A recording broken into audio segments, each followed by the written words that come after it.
Şivanperwer Wikipedia Şivanperwer Şivanperwer Zayîn 23 sesiya Rêbendanê 1950 li navçeya Wêranşar stranbêjekî Kurd e. Şînenîgarî, zarokatî û hunerawî. Şivanperwer 23 Rêbendana sala 1950 li Wêranşarê xwedê daye. Ciyê li xwedayê herêmekî xwedî giyaneke felsefiya pir kûr e. Mîna dirûvê erdnîgariya xwe, ev dorhel bi muzîkê dijiye û vê kûrahiya felsefî qabiliyeteke mezin ya muzîkê ji daye mirovan. Bapîrê Şivanperwer bilûrvan û dengbêjekî mezin bû. Eywaneke aîde xweserê wî li gund hebû. Bê dost, bê mêvan, bê heval nedikariya bimîne. Li wan derhêlên nîzik kesên xwedî qabiliyetên çandeyî, mîna muzîk, destan, çîrok, cûr becûrên wêjeyê muheqeq dibûn mêvanê wî. Sohbetên wanan civakiyên bi muzîkê heya derengiya şevê dom dikir. Dengbêj, rûdiniştin û sehatan klasîkên geleriyên dîrokî bi dengên bilind dixwendin û dijiyandin. Mesela Siyabend û Xecê, Evdalê Zeynîkê, Eyşana Îbê, Evdî, Erevê, Bêmal, Delalê Qerecdağî, Lakê Metînî, Şexa Delal, Stranên Govend û Dîlan bi vî awayî ji êvarê heya derengiya şevê, ji aliyekê bilûr, ji aliyekê din keman an jî dengê dengbêjan li kûrahiya ruhê însanan tesîr dikir û bi sedsalan ew paş de dibirin û ew mirovên bi nav guhdarîkirinan radizan gelek caran di xewnên xwe de jî ev bûyer didîtan. Ji aliyê din ve zordariya li Kurdistanê zulma li ser ziman, çandeh û şexsiyeta mirovan hêj bêhtir jan dida mirovan û di pêşberê wan tehdadiyan de kîn û nefreta di hundira wan de berhev dibû. Hest û evîna di hundirê wan de veşartî digeriya ew xêrîn ji dikir ku bi ruhî, bi mirovînî xwe bi tayê jiyanê vegirêdabe û dirûveke muzîkî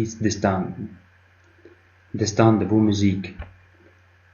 Vaye di vî atmosferî de gelek caran di her bargehî de lêhengên qehreman bênav digihîştin.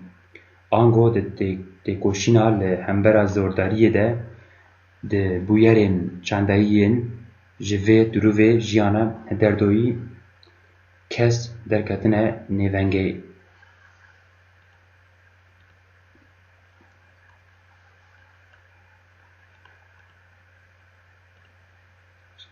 Şivanperwer di vî atmosferî de ku gihîştiye ku tu kesî xisûsî ew perwerde nekiriye.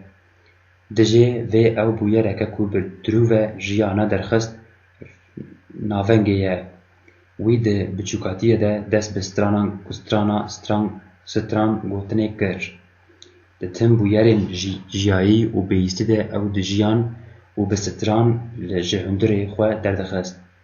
Mirovên guhdarî şivan dikirin ji vê zarokê wiha biçûk ku bûyerên mezin dijî mat şaş dibûn.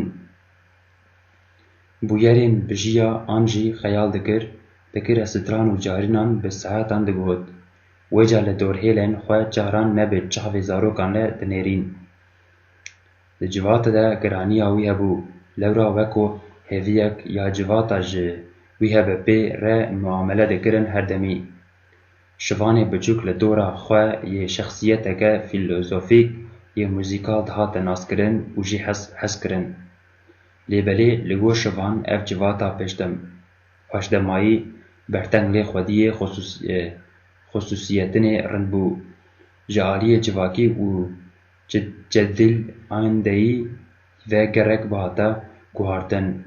Bi ser û dinya xwe ya biçûk evên hêde çawa pêk banîna. Wan tiştên hêvgişan rêyek ya çareyê bi wê didan lêgerînê ji nêv ve civata derketin ango di derve çûyîn fikra li hinek tiştên teorîk geran hinbûn dûvre li civata xwe vegerîn di temenên biçûk de ew kûr diamand.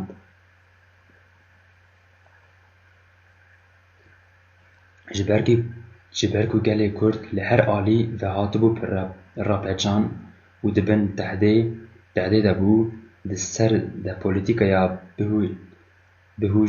bihuştin an jî asîmîlasyon ya bihuştin ya tîr hebû, rêya wî ya di hundirê çandiniya xwe de bi civakî, teorîk, teknîk û kirdarî pêşveçûna wî hatibû birîn. Ev civata wiha ne azad e ku bi vî awayî nedikarî bi ser bikeve helbet bêhtir di bergehê çandê û hunerî de kariya serfiraz bibe. Derketina şivan ji mînakek ya vê yekê ye. Weke li jor hatî gotin, hunermendên Kurdên bi Kurdî digotin di jiyanek berteng, zehmetiyên wê pir şexsiyetê hatî êxistin. Bi deng rêmanên xweş çiqas hîkarî li civatê bikiran jî ji ber êxistina xwe ya şexsî nexwediyê tu biryarê hebûn. Hunermendên Kurdan yên li gor fermanên emrên dewletê hereket dikirin jî ji rûmerên netewî dihatin dirxistin û carê jî çiqas xwediyê derfetên mezin jî bin diketin dereceyek ya bi şexsiyetek din. Ango an bi Kurdî bibêje li rûmetên xwe xwedî derkeve dibin emrê axayê Kurd e bimîne, bibe mirîdê şêx, bibe dengbêjek basit, an jî dest ji rûmetên netewî tevanber de bibe xwediyê derfetên maddî lêbelê mîna qeşmerê zordestan hereket bike. Va ye wiha bû rewşa çanda hunermend, mûzîsyen, ozan û nivîskarên Kurd. Şîvanperwer li wan tevanîsiyan kir û çi bigire, bi armanca çêkirina herî rind pêk bîne tembûra xwe helda hestên xwe yên di kurahiyê giyanê wî de kom bûyin û bûyerên di mejiyê wî de çêbûyin bi stran xwe dan gelê xwe. Şîvanperwer bi profesyonelî 1975 dest bi hunermendiyê kiriye. Li gor bûyerên li dinyayê hatin guhartin, her sal berhem afirandine. Bi klasîkên gelerî mijilbûye vî bergehî de re şanî gelek hunermendên kiriye û bûye mînak ji wan re. Girêdanên derve.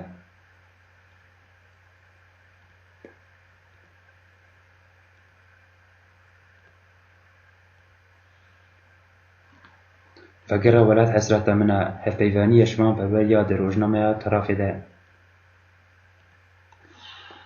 Çavkaniyarî mezin Wîkîpedya.